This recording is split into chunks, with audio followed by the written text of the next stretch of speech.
जो हनुमान जी आजीवन ब्रह्मचारी कहलाते हैं, क्या आपको पता है कि उनका एक पुत्र भी है? उनके पुत्र की कथा भी रामायण में छुपी हुई है। एक ऐसा पुत्र जिसका जन्म माता के गर्भ से नहीं बल्कि हनुमान जी के पसीने की बूंद से हुआ था। और सबसे चौंकाने वाली बात तो ये है कि जब पिता पुत्र आमने सामने आए तो युद्ध तक हो गया। एक तरफ पवन पुत्र हनुमान तो दूसरी तरफ उनका ही पुत्र मकरध्वज, पाताल लोक का द्वार रक्षक। आखिर कौन था मकरध्वज और क्यों श्री राम ने उसे राजा बना दिया? चलिए जानते हैं। नमस्कार, मैं वैष्णवी आपके साथ। चलिए जानते हैं कि हनुमान जी का पुत्र मकरध्वज कौन है और कैसे मकरध्वज बना। जब हनुमान जी ने माता सीता की खोज में लंका में प्रवेश किया और रावण की अशोक वाटिका को नष्ट कर दिया, तब उन्होंने लंका को जलाकर राक्षसों का नाश किया। लंका दहन के बाद जब वो वापस लौट रहे थे तो उनका पूरा शरीर अग्नि और ऊर्जा से बहुत गर्म हो चुका था। राक्षसों ने उनकी पूंछ में आग लगा दी थी, जिससे वो और भी ज्यादा जल रही थी। इस आग और ताप को शांत करने के लिए हनुमान जी ने समुद्र में छलांग लगा दी। जब हनुमान जी समुद्र में उतरे तो उनके शरीर की दिव्य ऊर्जा के कारण एक पसीने की बूंद उनके शरीर से निकलकर समुद्र में गिर गई। ये कोई साधारण बूंद नहीं थी, बल्कि उसमें दिव्यता और शक्ति समाई हुई थी। उसी समय समुद्र में एक मछली तैर रही थी, जिसने अनजाने में उस पवित्र बूंद को निगल लिया।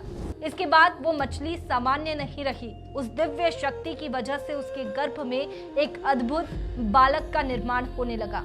समय बीतने के साथ वो मछली गर्भवती हो गई और उसे मछुआरों ने पकड़ लिया।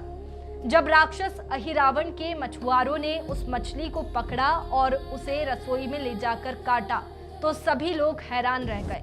उस मछली के पेट से एक वानर जैसी आकृति वाला बालक निकला।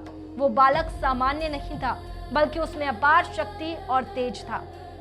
ये देखकर अहिरावण ने उसे अपना पुत्र मान लिया और उसका नाम मकरध्वज रखा। मकर का अर्थ समुद्री जीव से है और ध्वज का अर्थ प्रतीक या पहचान से जोड़ा गया। अहिरावण ने मकरध्वज का पालन पोषण किया और उसे पाताल लोक का द्वार रक्षक बना दिया। समय के साथ मकरध्वज एक बहुत शक्तिशाली और कर्तव्यनिष्ठ योद्धा बन गया।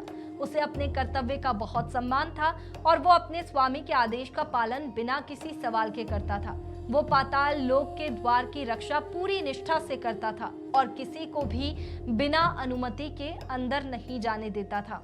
इसी दौरान रामायण युद्ध के समय एक बड़ी घटना घटी। रावण के भाई अहिरावण ने छल से भगवान श्री राम और लक्ष्मण का अपहरण कर लिया और उन्हें पाताल लोक ले गया। जब हनुमान जी को इस बात का पता चला तो वो तुरंत अपने प्रभु को बचाने के लिए पाताल लोक की ओर निकल पड़े। वो हर बाधा को पार करते हुए पाताल लोक के अंतिम द्वार तक पहुंच गए, जहां उनकी मुलाकात एक शक्तिशाली योद्धा से हुई जो द्वार की रक्षा कर रखा था। वो योद्धा कोई और नहीं बल्कि मकरध्वज था।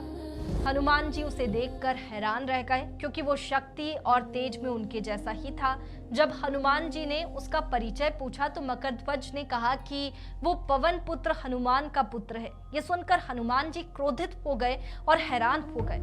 उन्होंने कहा कि वो आजीवन ब्रह्मचारी है, फिर उनका पुत्र कैसे हो सकता है? इस पर मकरध्वज ने विनम्रता से अपने जन्म की पूरी कथा सुनाई कि कैसे हनुमान जी के शरीर से निकले पसीने की दिव्य बूंद समुद्र में गिरी और मछली ने उसे निकल लिया, जिससे उसका जन्म हुआ।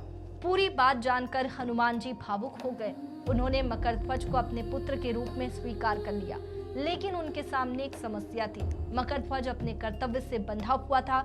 वो अपने स्वामी के आदेश के बिना किसी को भी अंदर नहीं जाने दे सकता था, चाहे वो स्वयं उसके पिता ही क्यों ना हो।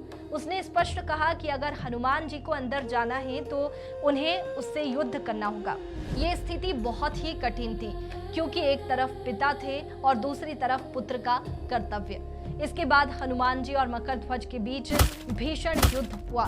ये युद्ध क्रोध का नहीं बल्कि धर्म और कर्तव्य का था। आखिरी में हनुमान जी ने अपनी शक्ति से मकरध्वज को पराजित कर दिया और उसे बांधकर सुरक्षित कर दिया। इसके बाद वो पाताल लोक के अंदर चले गए। पाताल लोक में हनुमान जी ने अहिरावण का वध किया और भगवान श्री राम और लक्ष्मण को सुरक्षित बाहर निकाल लिया। जब वो सभी वापस बाहर आए तो भगवान श्री राम ने द्वार पर बंधे हुए मकरध्वज को देखा। हनुमान जी ने उन्हें पूरी घटना और मकर ध्वज के जन्म की कथा सुनाई। भगवान श्री राम मकर ध्वज की कर्तव्य निष्ठा और ईमानदारी को देखकर बहुत प्रसन्न हुए। उन्होंने कहा कि जो व्यक्ति अपने कर्तव्य के लिए अपने पिता तक का विरोध कर सकता है वो बहुत महान है। इसके बाद भगवान श्री राम ने आदेश दिया कि मकर ध्वज को तुरंत मुक्त किया जाए और उसे सम्मान दिया जाए। इसके बाद उन्होंने उसे पातालपुरी का नया राजा घोषित कर दिया। मकर ध्वज ने अपने जीवन में कर्तव्य, सत्य और धर्म का उदाहरण प्रस्तुत किया। ये कथा हमें बताती है कि जीवन में चाहे रिश्ते कितने भी बड़े क्यों ना हो, कर्तव्य और धर्म का पालन सबसे महत्वपूर्ण होता है। सत्य, ईमानदारी और जिम्मेदारी ही मनुष्य को महान बनाती है। हनुमान जी और मकर ध्वज की ये कथा हमें यही संदेश देती है कि धर्म और कर्तव्य के मार्ग पर चलना ही सच्चा जीवन है। ऐसे ही और भी ऐतिहासिक जानकारी के लिए आप बने रहिए श्री दिशा भक्ति के साथ। नमस्कार।